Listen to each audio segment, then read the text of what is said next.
Bill Kushner.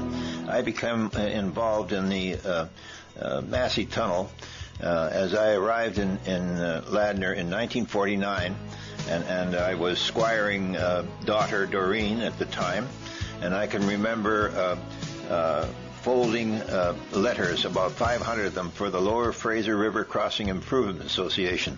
And that was made up of a group of people who were promoting the tunnel, led by my father-in-law, George Massey. An amazing person, George Massey, someone who I will never forget. He was determined. He was an honest man, hard worker. He was determined that the Lower Fraser River required a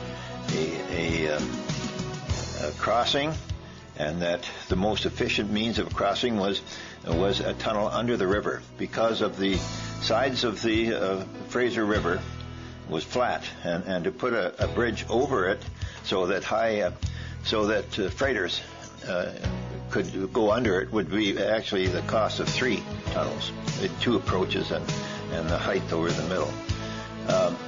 He became involved with the Christiania Nielsen, a firm from Denmark, and he was alerted to this and became very, very interested in it. And next thing you know, he had people coming over, the engineers from Denmark, and the rest is history. One of the things that I remember quite distinctly was the fact that no one really had any idea how a structure like this could be built under the Fraser River.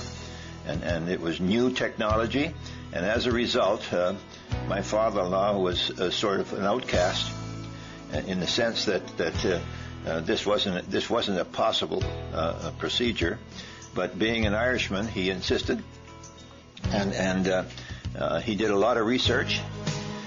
He was a mariner. He sailed the 7 seas, and I can distinctly remember when the engineering department at UBC, I happened to drive him out to UBC with the Dean of Engineering and 4 or 5 engineers, and they were the Fraser River model, and the father explained how things would happen and what was happening, and here was a man of a grade 3 education in Ireland talking to the engineering department, head of the engineering at UBC at that time, and he made the statement that going across Dease Island was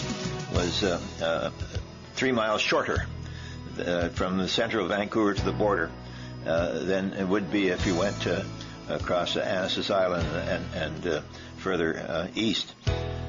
They did not agree, and Father just happened to have a caliper. He had a map, and they actually walked it. He said, "Here, walk it," and he said, he's right. So George Massey was the beginning of the construction of the tunnel.